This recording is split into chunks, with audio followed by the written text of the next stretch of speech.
Assalamu wa rahmatullahi wa barakatuh. Beat them is not intended as in beating. This ayah comes in the context of there being a family dispute between husband and wife. Now, in this scenario in the Quran, Allah subhanahu wa ta'ala is talking about the man being correct and the woman being in the wrong. There are other ayat, and even on the same page, if you read further on, and the page after, there are examples of the man being wrong and the woman being correct. But here, this ayah is talking about the man being right and the woman being wrong.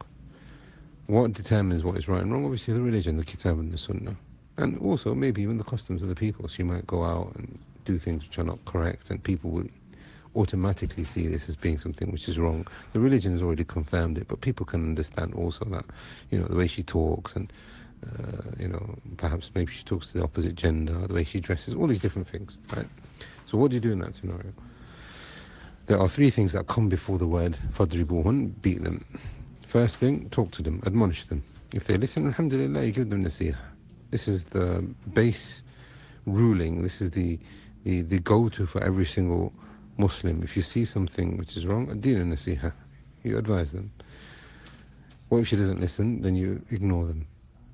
You don't sleep with them. You don't show any affection towards them. You show them quite visibly that you are very annoyed with them until they change their ways.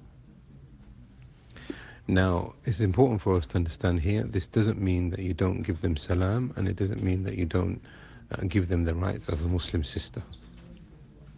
So just because you are avoiding them and ignoring speech with them, etc., it doesn't mean that you don't give them their rights. So if they sneeze, etc. Right.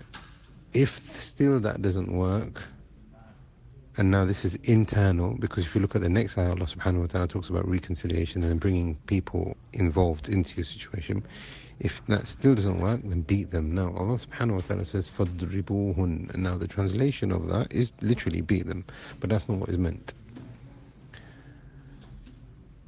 The Messenger of Aisha radiallahu anha said, the Messenger of Allah sallallahu alaihi wasallam never raised his hands to any of his wives ever. Never. And he says in his final khutbah, إِنَّهُنَّ عَوَانٌ عَلَيْكُمْ. They are your vessels. Look after them. Vessels. Why vessels? Because they are delicate. You have to be gentle with them. You have to be compassionate towards them. You have to show emotion to them.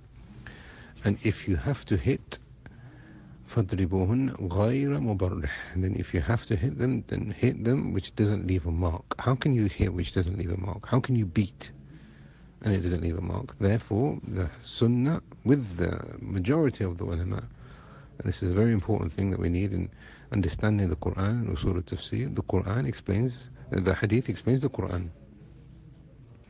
So he says, you are not allowed to hit that which will leave a mark. Therefore, this now explains the ayah. So what does it mean? A tap. What does it mean? I don't know, a tap really. That's what it is. To say, look, I've talked to you and I've tried to advise you and you're still not listening, you need to fix yourself up. So now, added to the fact that he's not talking to her and he's not sharing a bed with her and he's ignoring her, now he's tapped her and said, listen, just get away from me.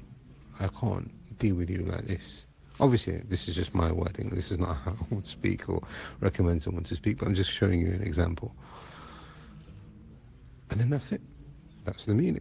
If it still doesn't work, if you look at the very next ayah, فَبَحَثُوا حَكَمًا مِنْ أَهْلِهِ وَحَكَمًا مِنْ أَهْلِهَا. Then get the families involved. Bring a representative from your family and a representative from her family and talk it over.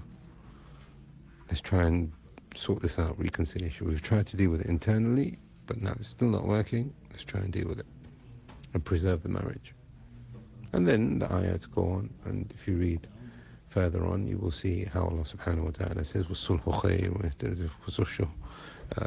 Reconciliation is good, and it removes any kind of wickedness and bad and ill feeling inside of yourself. And Allah subhanahu wa ta'ala eventually then says, وَإِن يَتَفَرَّقَا يُغْنِ اللَّهُ كُلًّا مِنْ سَعَتِهِ. If they do decide that, okay, we've tried everything, we still can't get along, then if they were to split, then Allah subhanahu wa ta'ala will enrich them from His provisions, each one of them. But this is not the go-to, like we have said before. The Sharia tries its best to preserve the marriage and the home.